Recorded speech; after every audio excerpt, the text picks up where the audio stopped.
Are you tired of listening to German language all day long? Don't you just want to get your news and topics presented in English, even though you live in Germany? Then here's your solution. Elephant in the Room, an English radio show where we discuss things that people tend to ignore. Tune in on Color Radio on 99.3 and 98.4 every second and fourth Monday of the month. Elephant in the Room, a radio show by the Black Rose Radio Collective from Dresden. Hate Mondays. Be organized, stay cool.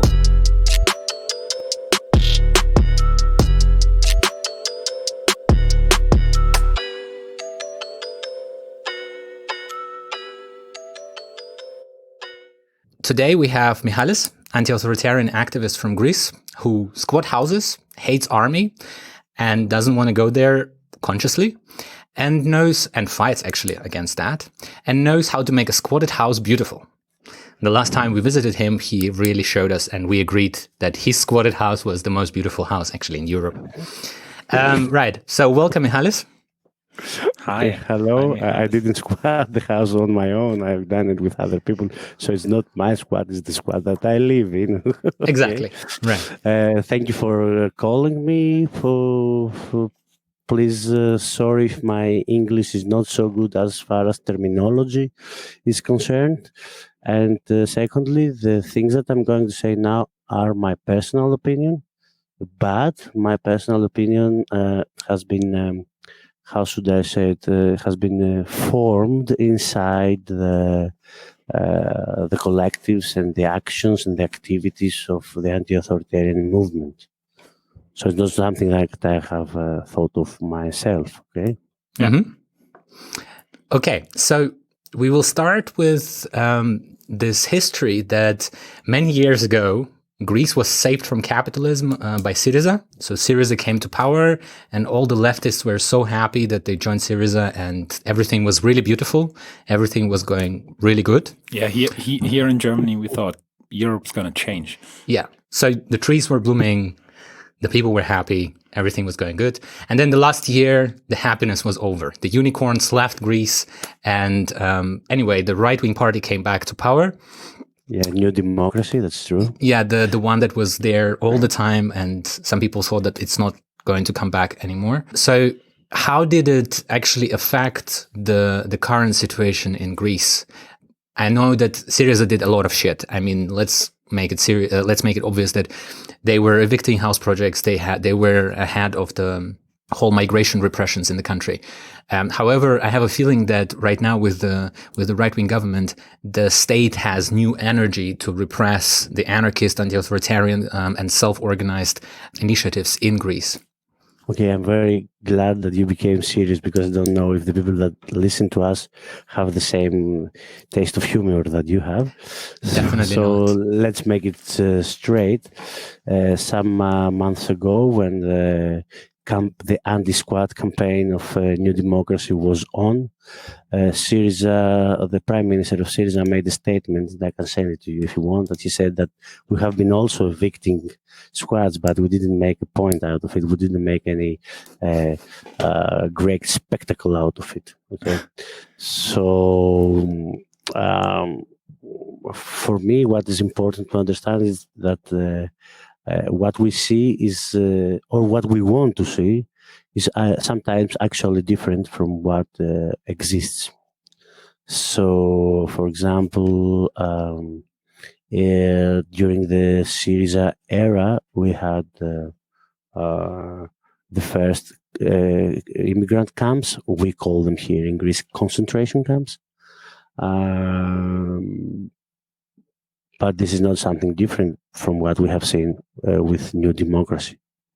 Or don't you think that the police was helping us in the street with the bags from the supermarket in order to cross the roads when Syriza was on power? I just want to remind you that during the Syriza era, there was a member of the from the LGBTQI plus community, Zach Kostopoulos, that was murdered in a small road near the central square of Athens by an owner of a shop and the police guys that arrived at the spot. So, and we also had many immigrants dead in the sea between Greece and Turkey because the Greek Coast Guard was dealing them as they were not humans.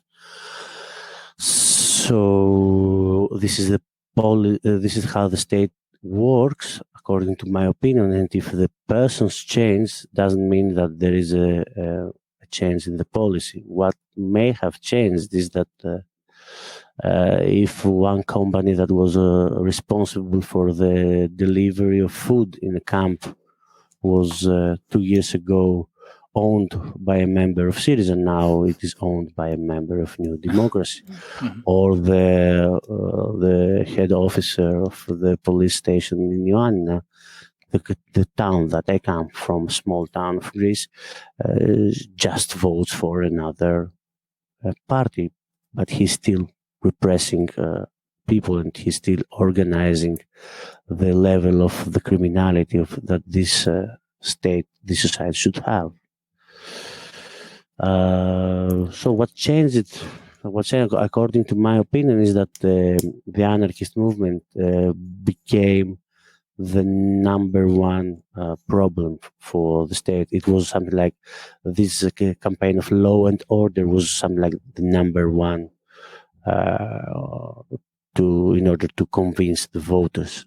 But we have to understand that it was something easy for them because Syriza had run out of power, didn't have any fuel to make a second trip to the government.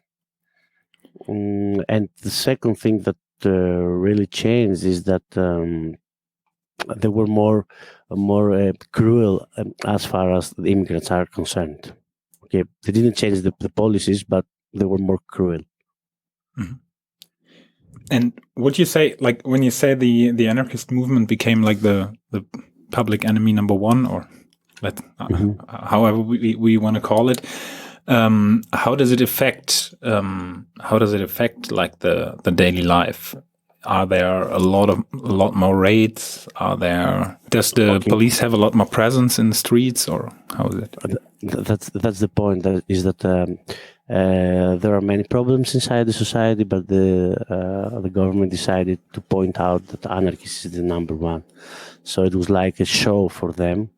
That, for example, Exarchia, this neighborhood of struggling, but not also only of struggling, but also a neighborhood of commerce, a neighborhood of mass entertainment, a neighborhood of so many companies around, or this neighborhood became like a symbol.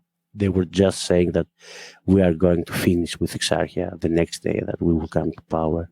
So that changed the daily life of of the comrades that are active in the center of Athens. So they had more repression, more police, and the police became more brutal because they had the people that were in the head of the ministry really gave them the authority to do so. At the same time, the media would like to have the anarchists and the squatting movement and the immigrant squatting movement as their number one in their agenda. At the same time that you may had many executions of between the mafia guys in the rich neighborhoods of Athens, the problem was some people throwing stones against the police in Exarchia. So this was the public agenda. It's something like a misorientation of what are the basic problems. And the basic problems, according to my opinion, is that a financial crisis was coming ahead, and all the people that could go against it should be in a way repressed so as not to act in a future way, act against it.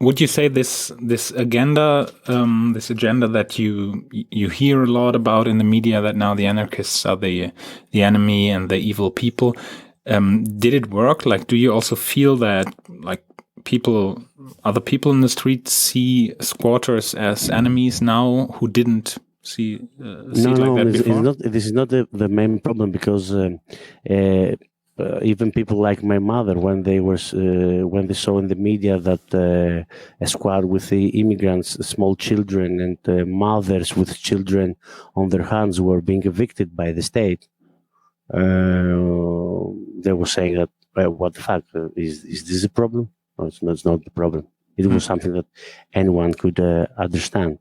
But the reality that the media create is something different than the reality that we have. All right. And talking about Syriza, 5 years ago, or I don't know, 7 years ago, when they came to power, there was quite a huge split in the anarchist and anti-authoritarian movement, that the people went to Syriza, actually, seeing them as a kind of a good possibility to change the world. Did this narrative change? Did the people start coming back, or the new people didn't join Syriza and instead of that comes to anarchist movement? Did this dynamic somehow actually change since Syriza lost the power? So what has happened was that it was not that people went to Syriza. It's the problem that some parts of the movement decided to vote them. And when you vote them, you do it one Sunday morning inside a small place with curtain around it. So it's something like more private. It was not something like people making a campaign for Syriza back in 2015. But you have to understand that there was hope. Syriza was a very good decision for the system, because Syriza could mediate and neutralize the activities of the movement, because they gave the idea to the people that they will solve the problems for them. And they were more clever on how to deal it with the movements. Now, Syriza also used it before the elections so as to make us be afraid again that, if a new democracy comes to power, police will beat again the people. But who said that? They stopped. They never stopped. Or they were saying that, you have to vote us because we are the ones that we will destroy Golden Dawn. But the truth is that they were with them during the parliamentary activities, and they also made some photos with them in a small island near to Turkey, small island that is a place of how should I say it, of tensions between the two states. And this was really shitty to see the guys that are, let's say, anti-fascist, that they claim to be anti-fascist, together with the Nazis, because the strategies of external policy of the Greek state forced it.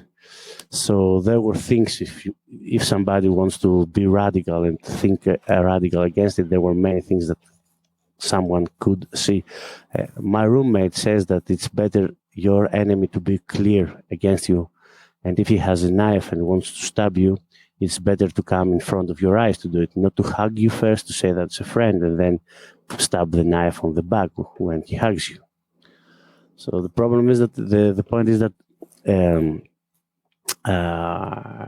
Syriza was, I have to admit that they were clever, okay, because they have been near the or sometimes inside some social movements. They were really clever. So they were also evicting squads, but they never had a demonstration of 7,000 people last September in the center of Athens in order to defending the squads. So they were doing the same thing without having the tensions that New Democracy creates. And also New Democracy creates tensions because, it's the historic impact that we have on us, because they are cruel right-wing guys and right-wing. Nobody loves the right-wing rhetorics.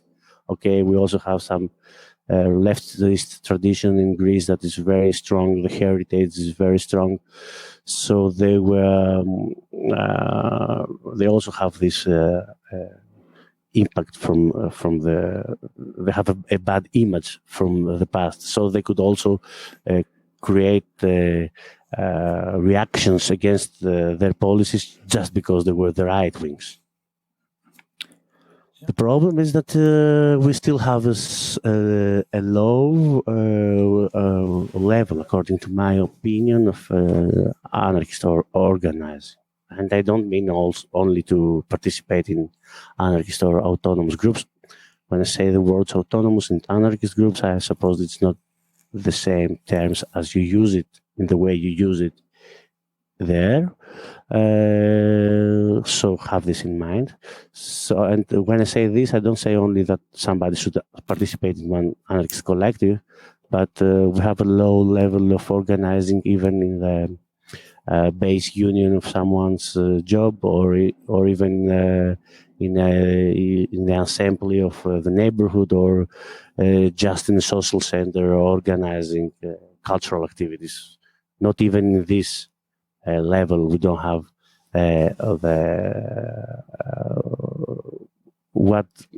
the people, the amount. Okay, it's a bad word to use the word amount of people, but sorry for my English. We don't have a high level of organization, even in activities like this that I described to you. And I say low level according to what are the needs of the period that we live in. Mm-hmm.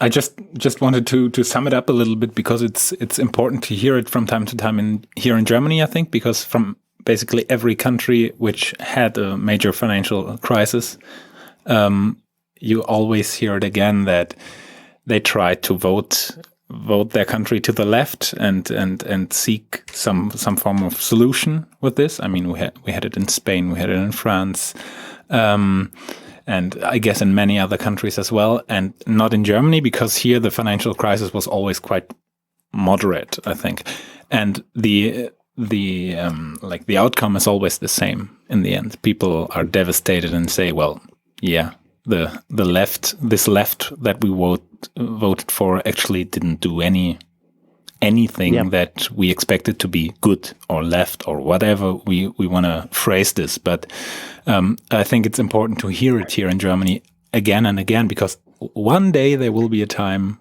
where we might be in a position with a financial crisis, and people will try to vote themselves to the left as well, and will have the same. I understand. I perfectly understand what you say, but whenever we speak about elections, especially from what I know as far as Greece is concerned, is that we have to check the high rates of people that don't go to vote. Mm-hmm. And maybe something like 40% of the voters didn't go to vote. Although in Greece it's obligatory to vote, right? Yes, it's obligatory, but it's so widespread not to go that I haven't heard of active cases from the judges against people that they didn't vote. Okay. Mm-hmm. And you have also to take into consideration that now, when we talk about voting, we are talking about let's call it the first society. The people that they have legal papers and they have the opportunity and the right to vote. Because if you add also the people that they are not allowed to vote in Greece, but they are living in this country, they are working in this country, they give their taxes, value-added taxes to the state, then the people that they don't go to vote are more than the people that vote. Yeah. Mm-hmm. So we have to take this into consideration as far as the democracy is concerned, because all the percentages that they show this Sunday night after the elections should be recalculated according to the fact that how many people voted. Mm-hmm. And this is how some scientists that have studied statistics use the numbers in order to say lies. Yeah, but I guess that's not only a Greek problem, right? I mean, we have this also in a lot of other countries where we could say, well, if the people who don't have the right to vote would be counted into it, then it would be a joke, the percentages that they are giving. Mm-hmm. Mm-hmm. Yeah, I mean, I just checked out recently the voting show up in Poland, not on this election president, but the previous one. It was around 50%, even the official one, which is like, okay, your democracy is not really working when half of the population is not interested in what is going on in this country. I think that would be an interesting point to move on, the migration in Greece. I have a feeling that with the Syriza out, the right-wing government back, all the liberal and leftist medias are now actually reporting on problems with migration in Greece. And before, I had a feeling that everybody were like, okay, we are not going to be super critical of this government. We are not going to report all the pushbacks that were happening in Greece and so on and so forth. This is the role for like anarchists who can, or the right-wing media. So now there is a lot of reporting. And one of those reportings that I kind of remember recently was at the beginning of the year when there was this confrontation when the Turkey opened the borders, that the people can go further on to other European countries. And there is like the constant, I mean, this happens in the frame of the conflict between Turkey and Greece as well, right? The border guards are not the best friends on the both sides. So what is eventually the role of Greece in those escalations of the border regimes currently? So, first of all, the majority of the media is controlled by the right-wing part of the political scene of Greece. So they didn't have any reason to report pushbacks or abuses against immigrants 2 or 3 or 5 years ago because they are racist and they don't have any problem with this happening. But now that the government changed, the 1, 2, 3 left wing that are associated with the Syriza party media remembered to report again. So there are many myths about the Greek state, and we have to destroy them. One of these myths is that the Greek state was friendly with immigrants. Before Mr. Trump and before Mr. Orban, there was a state in the European Union that made a fence. This state was the Greek state. The construction started in 2013, and as you may know, Syriza did not tear it down the 4 years that they were on power. And this fence was a 15-kilometer fence in the land borders between Greece and Turkey in the river of Evros. So this is the first one myth. The second myth is that Greece is a totally different country, maybe because they have a different mentality, maybe because all of the Greek politicians are ancestors of are grandchildren of Pericles and Socrates. I don't know why they present themselves that they are something different than the Turkish regime.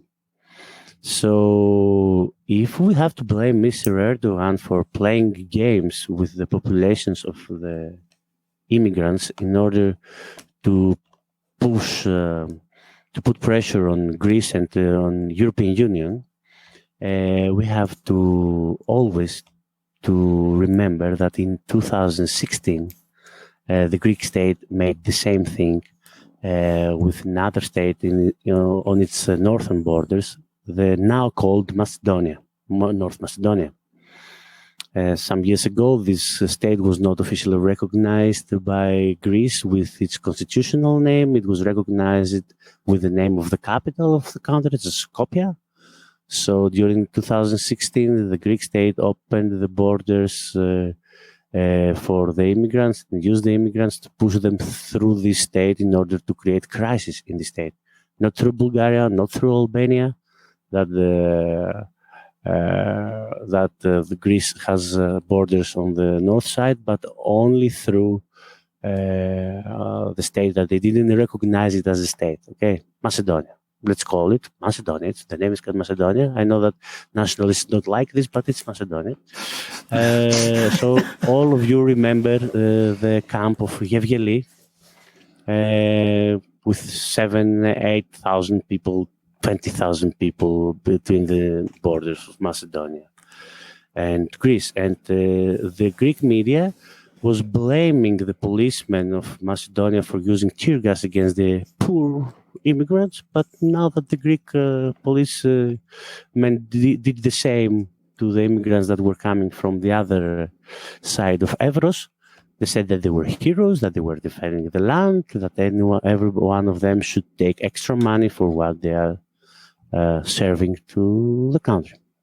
So these are two myths, okay, that we have to destroy them. The other important thing is that the Greek state is a member of the European Union, and at the same time it is a border for the European Union. According to my analysis, the Greek state,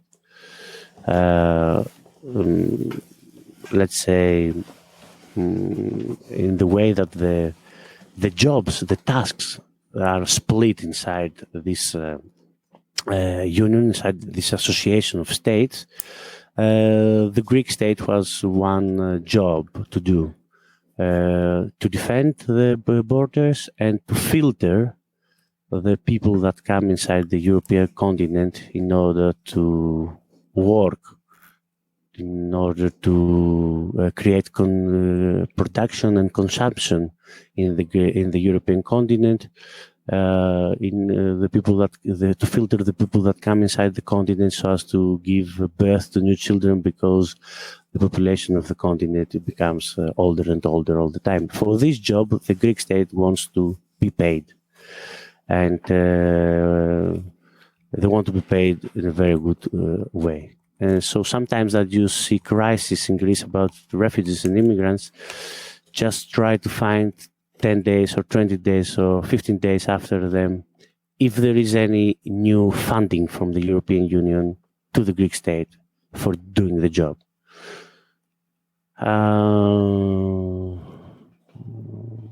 So the Greek state is eventually interested in those crises to get even more money from EU. This is what I claim. Mm-hmm. This is what I claim. All right. And if you see, there are many racists. This doesn't happen only as far as the state is concerned. It's happening also in the small communities, in the small societies, with the people that think like the state, and the people who are following the example that the state sets. For example, if the state says that we are going to make a new concentration camp for immigrants in a territory that we know that we have right-wing people there, there are many, let's say, demonstrations, civil unrest against this. But when the state comes and says, okay, you will get more money per night for every immigrant that you give shelter to, or you will get more funds for the cleaning of the camps, for the delivery of the camps, for working as psychologists or anthropologists in the camps, then the local societies become more reluctant. Mm-hmm. It's the same way that the state works towards the European Union. All right. And can you a little bit evaluate on the presence of EU, for example, the Frontex agency, how present is it right now in Greece? Because what I've heard from here is that there are actually sending police officers to the borders from like Germany, Austria, and other well-doing countries to support. I will tell you my personal experience. I don't live near the borders with Turkey. I don't live in an island of the Aegean Sea. I live near the Albanian borders, and I can tell you for sure that I have seen police cars from Poland, from Slovakia, from Spain, from Germany. There are officers like Erasmus officers from other police that come to the police station of my city in order to attend the borders with their co-workers, the borders of the European Union with Albania. But Albania is not a member of the European Union. So I have seen it. This has happened in the past 1.5 years. And you have to understand that there is a process going on as far as the level of unification of European Union is concerned. And this process is just upgrading more and more, day by day, year by year. So now we can see these are signs of these are icons that come from the future, when there will be one European, for all Europe, force responsible for the borders. And it won't be the national police of every state. It will be one transnational European force. And this is the same thing that will going to happen with the army. Okay, if we talk about now about the European army, we laugh. But these people, they're organizing it. The states think in a long-term basis more than we do. Mm-hmm. Yeah, it's the same actually happened here in Germany recently with the new wave of reforms of the police laws in different parts of the country. And the interesting part was that the critics of the critics were saying that, well, those laws are part of this package to kind of standardize the police forces around Europe to make them on the same legal level that they can easily travel around the European Union and support their colleagues or have Erasmus programs in Greece or any other. Most probably Greek islands is also pretty well. I can imagine that there is a lot of corruption, so you have to pay like 500 euro, 1,000 euro to end up in an island for a couple of months. Mm-hmm, that's true. And this is news from Germany. You have some these reports in the media about Erasmus policemen pay in order to get the play.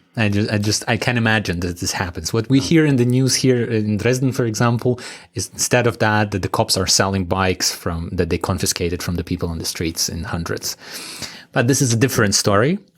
But about this standardizing that you said, the past years in Germany, if I'm not mistaken, and this is also my experience, the colors of the uniform of the policemen changed.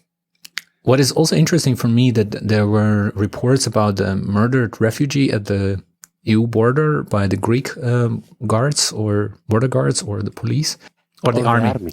And somehow it exploded. There was this kind of a huge fuss that, wow. Not in Greece, outside. But outside of Greece, yeah. I've read it like in all major leftist liberal medias. However, it never followed up. So now it's been almost half a year since then. Did something pop up like in this investigation, or just something that disappears and nobody remembers the guy and end of story? No, the Greek media don't want to point out this thing, okay? And you know there's also some other Greek myths, but that we are the number one nation of the whole universe. So whoever says these things, they want to destroy our very good nations, and they are bad people from outside that want to change our religion, our cultural civilization. So it's like bad activities from people that they hate us because they are jealous of us because we have the best son, the best philosophers that lived in Athens and stuff like this. What is really important for the Greek society is that we have the people outside of the first society, as I call it. There are people that are that they have been born in Greece, but their parents don't come from Greece. This is a totally new situation that maybe it was existing in Germany 60 years ago, 50 years ago, and they know how to deal it. We have comrades that work in schools in Athens or Thessaloniki, and you have in many schools people that they cannot understand the language, or they cannot follow up the classes. What I mean is that the state cannot they cannot comply with the language of the state in order to understand the orders, in order to fulfill the orders. This is a big problem that the Greek state will have in some years. And at the same time, it's young people that their parents are workers because they are immigrants and they work from day to night, and they don't have kindergarten to go or money for a nanny to their house, and they don't understand that the schools is something good, but they understand that schools is something like a jail, as we all understood that school was something like a jail. And those people are hanging around the squares, they are hanging around the parks, and they are becoming a factor that will be really difficult for the Greek state to deal with. And because they are not inside the first society. What are plans like? Do you see it right now already that the Greek state is turning towards these young people? Like, is there already a bad mood about it, or because I know this problem a little bit is trying to conquer the squares of the big cities where this multilingual, multinational generation, second generation of immigrants that they don't understand this place as their fatherland, and at the same time they don't have a fatherland because they were born here. Mm-hmm. The Greek state is trying to put them in some forms to deal with them by repressing and using the racist poison that the media uses against them. Let's move then from migration to coronavirus. Mm-hmm. Everybody knows about it, I think. We're not going to discuss the details of it in general. For me, what would be interesting, talking also a little bit about migrants, what were the groups, the social groups that were hit hardest right now in Greece by the coronavirus, or the measures to fight the coronavirus in the country? Okay, first of all, we have to mention that the Greek society is totally different than the German society. That means that there is an always present, but not exactly institutionalized factor that you have to take into consideration is that there is a net of social security that doesn't come from the state. It's a net that comes from the family. These are more traditional institutions than other countries that capitalism is more is in another level. So there's people that may have lost their job during the corona, or they don't have the means to reproduce their labor force, because I also like to talk about our class matters, who at the same time they are not dying in the streets just because you have this.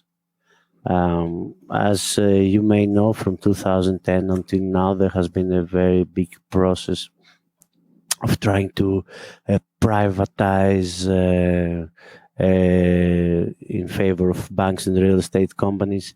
Many houses that were privately owned by the users of the houses. The owners were the users of the houses.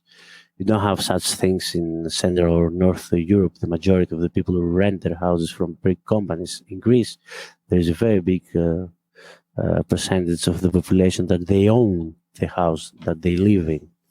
If I'm not mistaken, until 2010 or 2012, something like 80% of the Greek houses were owned by their own users. So this is another factor that complicates the situation, or simplifies the situation, because people don't exactly stay in the streets, because someone will help them. Maybe they have a house, blah blah blah blah blah blah, etc. So what is happening, according to my opinion? Okay, if I say things that you don't agree with me, just tell it. You have the right to do so, but you took this risk to call me. So according to my opinion, is that coronavirus is an existing virus, that it's a level of danger is to be proved, and the level of mortality is to be proved. We have many reports, especially for Greece, for people for the Ministry of Health moderating the numbers in order to show what they want to show.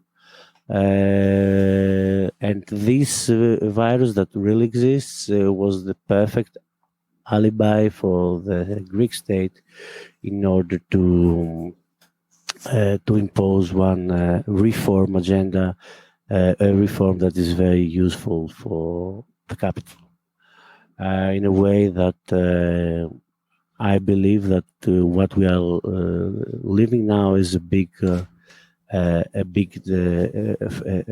new phase of this intercapitalist war and trade war that is ending up with the destruction of capital. So according to these thoughts, I don't know if they are right or wrong. In the future we will find out. According to these thoughts, the Greek state has took some measures against took some measures that have an impact on the lives of some parts of the population.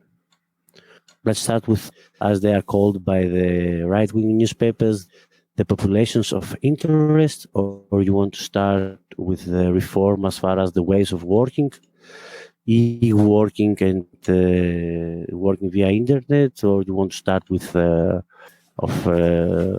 reforms as far as the reproduction of the life is concerned? Just choose. Yeah, maybe the reforms which changed the way the life is going, maybe still at the moment, or at least was in the last month. That would be pretty interesting. Okay, what is happening is that the state intervened, mediated, in order to help the bosses not to give us wages. What I want to say is that in capitalism, whoever doesn't have clients, anyone that doesn't have profit should close his enterprise. Is it true? Yes, this is the basic capitalistic basic law. Game. But even though that there were parts of the economy that they didn't work, like tourism, not in a way that they were waiting for, the Greek state saved, in a way, the bosses from maybe workers that could become angry because they didn't get their wage, by giving, I don't know the word in English, to give them an amount of money that is not wage, and it is given by the state, is provided by the state. Do you know the word to help me? Subsidy. Subsidy, bravo. Very good, very good. So this subsidy was 400 euros. It was 800 euros for 2 months, for 45 working days. So practically for 2 months. That means that our wages should be cut to 400 euros per month. Now the lowest wage in Greece is 554 euros. But if the state gave subsidy for 2 months at the amount of 800 euros, that means that people can live with 400 euros per month. And the state paid this money, and not the company itself. Do I get state it right? paid money. So that means that in some months, because now the depth of the Greek state is 200% of the GDP. And in 2010, when the IMF and the European Bank, Central Bank, came to Greece for the austerity programs, the debt was 143.8% of the GDP. Okay, you can see the numbers. So maybe in some months, the Greek state, I suppose in September and October, the Greek state will say that we have a very, very, very, very big problem. So what we should do, we should cut the wages the same way that we did in 2010. And then the mass media will start the campaign saying, oh, but we could live these 2 months with 400 euros. Now we can do it again. We can suffer it. And so on and so forth. During the coronavirus, it's another fact that may help you with this kind of ideas that expressed to you. The Prime Minister said made an announcement, and he called all his members of parliament that were elected with New Democracy to show their social responsibility by giving voluntarily the 50% of their wage to the Greek state, to donate it, to the Greek state in order to fight the corona. The very next day, Syriza said that this should happen for 3 months, obligatory for all the members of the parliament, with regardless of which party you are a member. So they also prepared the agenda for our wages to be cut. And what was the reaction of the people towards those measures? Like, okay, you get now 400 euro. How is it going to survive? How is it going to work for you for surviving? Were there any protests, or everybody were super satisfied and happy that the government saved them? Look, it's the second thing, because according to my opinion, there is one archetypic fear. The fear of dying, the fear of death. So if you manipulate the fear, and if you manipulate this number one fear, the fear of the ending of your existence, and you can promote yourself as the one that saves you. So it was, there was a transformation on the image that the state produces for itself. So some years ago, some months ago, it was your responsibility towards the society, towards the national body, was to die for the interests of the fatherland. Now, your responsibility towards society is to be saved by the state. There is a transformation. I don't understand if you get my point. So now the policeman does not beat you up because they want to send you to the front line of a war. They beat you up in order to save your life. It's like the policeman as a figure has a new meaning. The authorities gave the policeman, this image, a new meaning. The savior. So people who is afraid, the majority of us, okay, we are afraid of death. This is true. And if we are incapable of organizing even one assembly between the people who live in a small block of flats with 10 flats, if we are incapable of doing this, do you think that we are capable as postmodern societies to deal with our own forces against this big fear? No, we are not. So the state is there for us, to help us, to save us. So trust the state,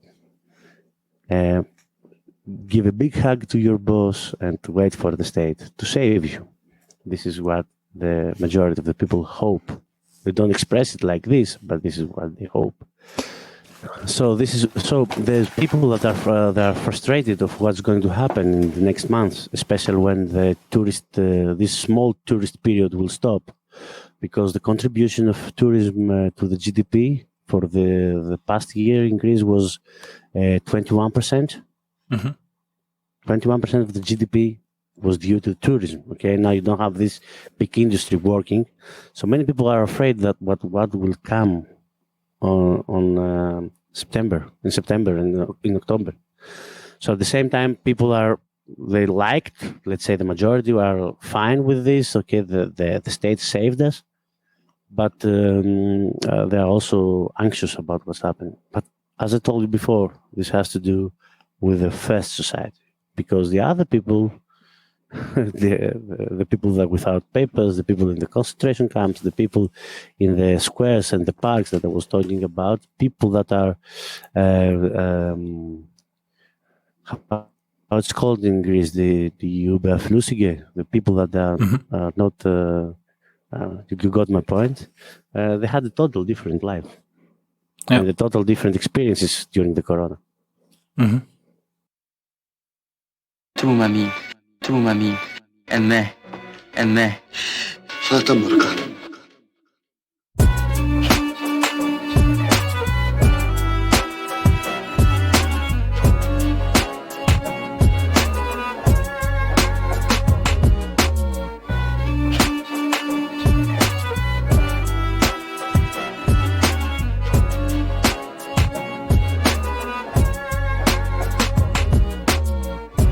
Καταραμένη τέχνη των beats. Μπροστά σου όλες οι άλλες τέχνες να είναι kids. Είμαστε εμείς, καταραμένη γενιά. Η γενιά του 9. Καταραμένη τέχνη των beats. Μπροστά σου όλες οι άλλες τέχνες να είναι kids. Είμαστε εμείς, καταραμένη γενιά. Η γενιά του 9. Τα πάντα ρημάδια. Όταν το έχω χρόνο γελώ, ταξιδεύω με μια τσέπη άδεια. Ταξιδεύω γλυκά, αλμυρά και πικρά στα βαθιά μου σκοτάδια. Στην πύλη του άδειο Ορφέας παίζει χαβάδια. Κρυφά αγκάθια γίνονται χάδια. Μου μιλάνε τα μοτίβα. Θυμάμαι ακόμη το δίλη που σε έφερε με ένα λίβα. Πόσο όμορφη ήσουνα όταν πλενώσουν έξω απ' την καλύβα. Ο μπαμπάς απ' το Κάιρο, η μαμά απ' τη Θήβα. Φέρτε μου πίσω εκείνο το δίλη, εκείνο το λίβα. Στη γέννα απάνω, σε πύρο βαρκάρις. Οι πάδες αφήνω, μου πες να σαλπάρεις. Και από τότε πατώ, όποτε μότυπο θα πολεμώ. Όποτε και οπουδήποτε, ό,τι κι αν πω. Με κάθε χτύπο που έχω χτυπώ, φέρνω επάνω στον πίτο σκαπώ. Είναι η ζωή μου μανέα, είναι η ζωή μου ταινία. Μια τραγική ηρωνία. Κι αφού πει μάνα, το παιδί θα το φυλάξει. Κράτησα για πάρτι μου τη τελευταία πράξη. Καταραμένη τέχνη των beats. Μπροστά σου όλες οι άλλες τέχνες να είναι kids. Είμαστε εμείς, καταραμένη γενιά. Η γενιά του 9. Καταραμένη τέχνη των beats. Μπροστά σου όλες οι άλλες τέχνες να είναι kids. Είμαστε εμείς, καταραμένη γενιά. Η γενιά του 9. Η ζωή είναι λίγη. Κανένας μας δεν θα προλάβει να μάθει όσα θέλει πριν φύγει. Το κάνανε λίγοι και φάγαν κυνήγι και γίνανε μύθοι. Και μείνανε πίσω σαν είπαν σαν γρίφοι. Με έχει μαγέψει μια νύφη απ' τη τύμφη. Κατεβαίνει γυμνή στο ποτάμι και παίρνω μάτι. Όταν βουτάει για να δροσιστεί στο βοηδομάτι. Στεγνώνει κάτω από τον ήλιο πάνω στα βράχια. Στην πλάτη έχει φτερά πλευρά με βράχια. Τι προσέχουν οι δράκοι. Δεν έχει πατέρα και μάνα. Κλείνει τα μάτια και ακούει τα beats καμπάνα. Μπιτς που πατήσανε καταραμένοι. Όποιος πατάει, μπιτς για την πάρτι του καταλαβαίνει. Μιλάνε με αυτά για να φύγει το βάρος. Αυτά τα βουνά θέλουν πείσμα και θάρρος. Κουμάντο στην Ήπειρο. Όσοι κι αν φύγουνε, όσοι κι αν έρθουν θα κάνει ο χάρος. Ρωτάω για πάντα και πάντα είναι. Το θέμα αυτό δεν θα αλλάξει ποτέ. Και έπλεα άφησα λεδονή. Σαν να δώσα σπρίτα σε πυρομανή. Άναψα μια φωτιά για να ζεστάνει αυτό τον αιώνα. Πλάσματα μόνα. Άστεγους πάργο πεθαίνουνε μες στην καρδιά του χειμώνα. Και μες στη μοναξιά κρατάμε μόνο λίγο. Κι όλα υπάρχουν μέχρι να έρθει η σειρά μου να φύγω. Ακούγεται απ' τα αστέρια blues από το Μισισίπι. Απ' τα έγκατα της γης σαν μη ρολόι να παίζει λύπη.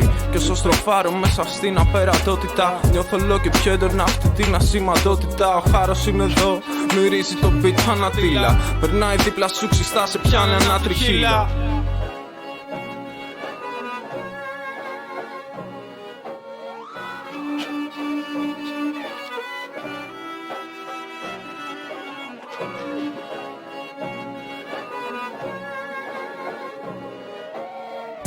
Κατάραμένη τέχνη των beats. Μπροστά σου όλες οι άλλες τέχνες να είναι kids. Είμαστε εμείς, κατάραμένη γενιά. Η γενιά του 9. Κατάραμένη τέχνη των beats. Μπροστά σου όλες οι άλλες τέχνες να είναι kids. Είμαστε εμείς, κατάραμένη γενιά. Η γενιά του 9.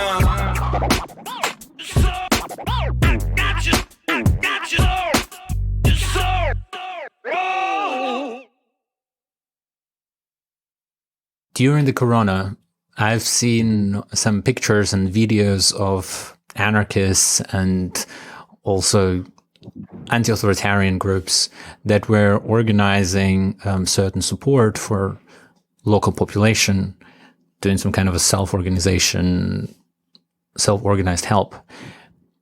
What do you think about that? And how massive was that help? Or it was more like the same way the Belarusian dictatorship makes a picture of one great event and then no events more. Did it last, or was it like one-time things? So, first of all, mutual aid is one of the bases of anarchism. Okay, mutual aid. Mm-hmm. So whoever practices mutual aid is for me is a brilliant example to follow. There have been many beautiful activities of collecting and distributing goods, but there were two main problems, according to my opinion. During the austerity programs, in the circle of struggles between 2010 and 2012, mutual aid activities had as a result to organize networks and structures of self-organized mutual aid all over Greece. We had in Athens, for example, there were something like 50 neighborhood assemblies doing this stuff. Collecting clothes, collecting goods, making public collective kitchens. There were also 3 self-organized health medicine structures in Athens. That was really cool. Huh? But when Syriza came to power, this neutralizing of the movement had as a result to lose all these structures that we have, all these capacities that we had built for ourselves. So now we have to rebuild them, to reorganize them. So it's like starting from zero again.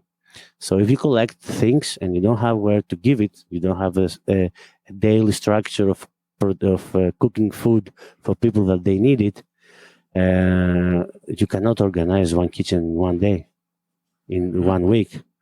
And unfortunately, there has been people collecting and distributing things who at the end were not really connected with the locals of the neighborhoods that they were active in, so they couldn't build a network of needs in order to cover the needs. So there has been also situations that people that were doing these beautiful activities were forced to give the goods that they were collecting to state or semi-state institutions. For example,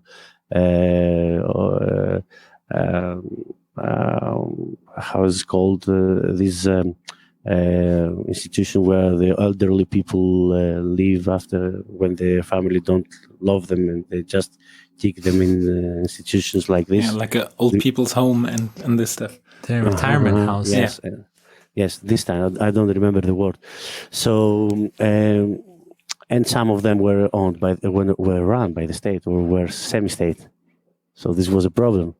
And according to my opinion, if you just collect things and you are not trying to use your critical tools in order to understand what is happening with the state, what is happening with the capital, why the state is colonizing the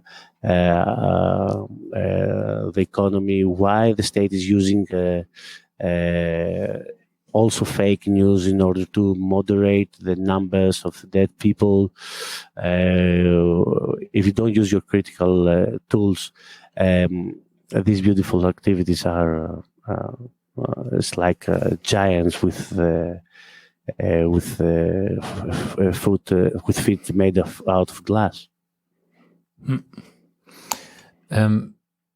And since I think a month or something like that, the whole European Union started easing the lockdown in many countries. And I think in Greece, it's actually right now quite, well, at least what I read online, is quite okay in sense of all the tourists can come from European Union and buy, consume, and try to get the 21% of the GDP to the... Not exactly from everywhere. So the Greek borders are not open. For example, they are not open with Albania.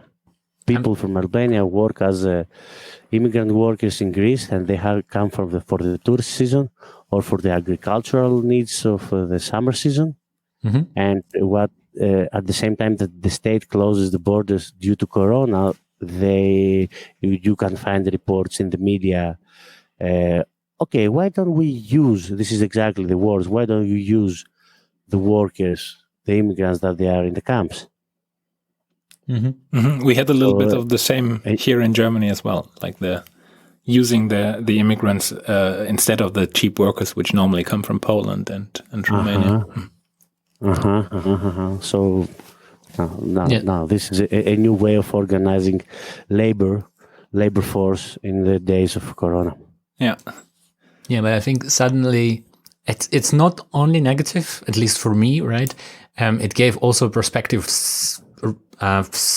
finally to the state that all those migrants that are right now do not have permission to work are actually people who can work. And this was like, you have like millions of people who are sitting in the camps in Germany as well.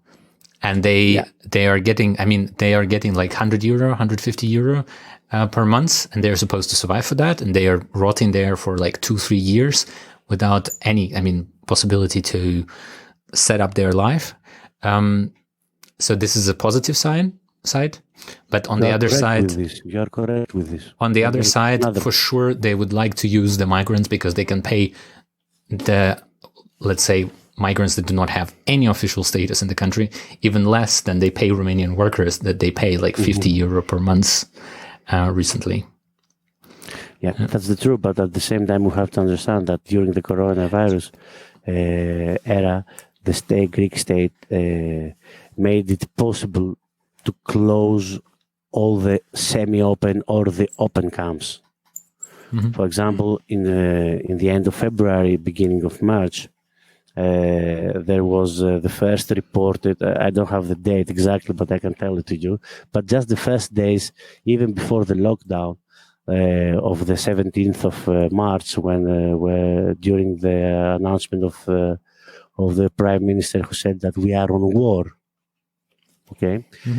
Some days before it, there was the first reported medical case about corona in Lesbos Island. It was from one Christian woman who went to Jerusalem in order to pray for what she believes is the number one religion in the world. And she came back and she was an active case. And do you know what was the first measure against this? They closed down the centers, the camps in Lesbos. Okay, in order to prevent the expansion. It's like they had this plan already in the cupboard, and they just waited for the right moment to pull it out. Okay, so this is what I'm saying. So if you have people that work, and at the same time they are only allowed to go outside of the camp in order to work with buses that would be hired by IOM in order to drive them to the place where they work and then back to the camp, we are not having, let's say, exactly capitalism in a way that you are free to sell your labor force to a boss and you get money in exchange. You have something worse than capitalism, something like slavery. Eh? Sounds a little bit like a Soviet Union tradition of free labor, you know? Maybe. But I mean, everything new is the good old forgot, right? So they're just recreating what was done already before.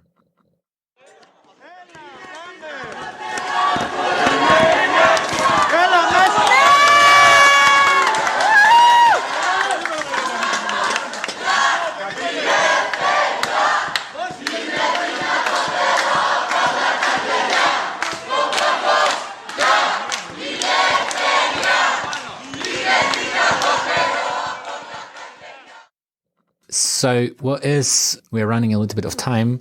What would be also interesting is, since the kind of easing of the lockdown, I've heard that the public events are coming back. I mean, you, for example, told me that you did the book fair, the libertarian book fair in your town. How does it work? Like, is the government allowing you to go on with the public life, with the political life, or it is still something that is not really welcomed? Look, we have been doing this the past 4 years. In 2016, we organized the Balkan Anarchist Book Fair in our city. We never asked for permission. Okay, we were the ones to squat the parks, to connect the electricity with our means, and to prevent the police to come. So these years also we didn't ask for any permission. Even though that the days that we are talking, the Greek government is ready to vote for a new law, according to which you have to register your demonstration and to register one person that will be in charge of the demonstration, the same way that's happening the past 20, 30, 40 years in Germany. Some innovations that came to us during the corona, and due to the corona. So we don't get permission about this. We had also demonstrations for the 1st of May during the lockdown, and there was some very rich anarchist activity during the corona era with flash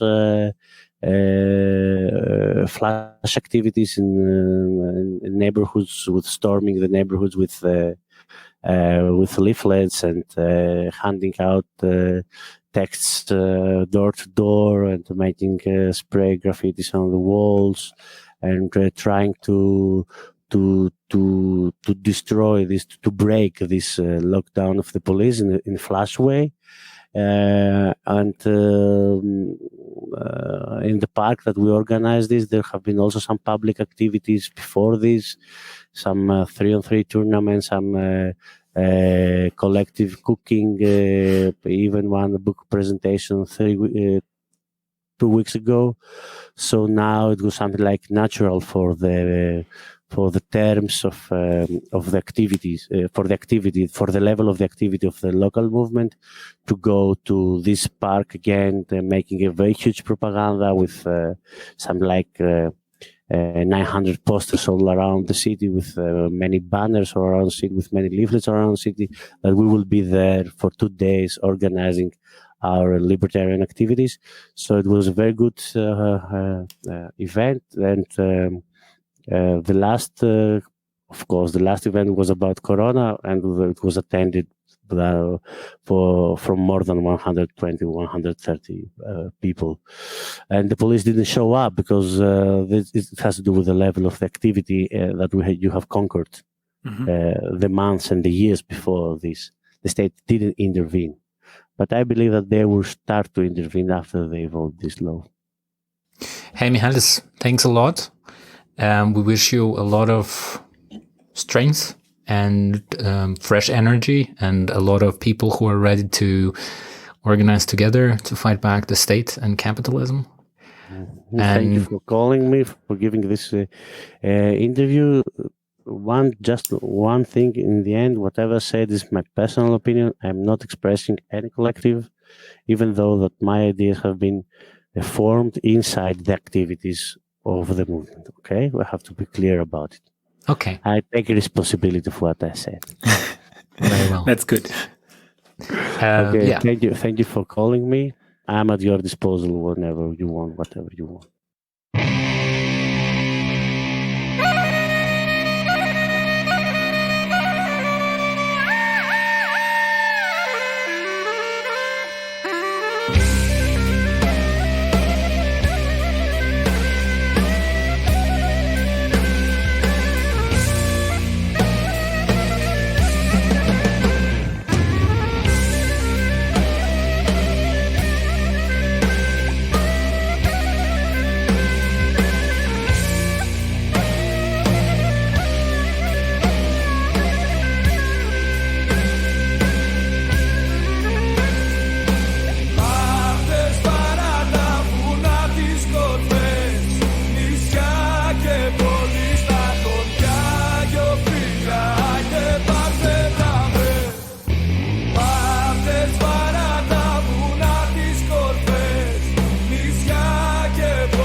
And that was it for today.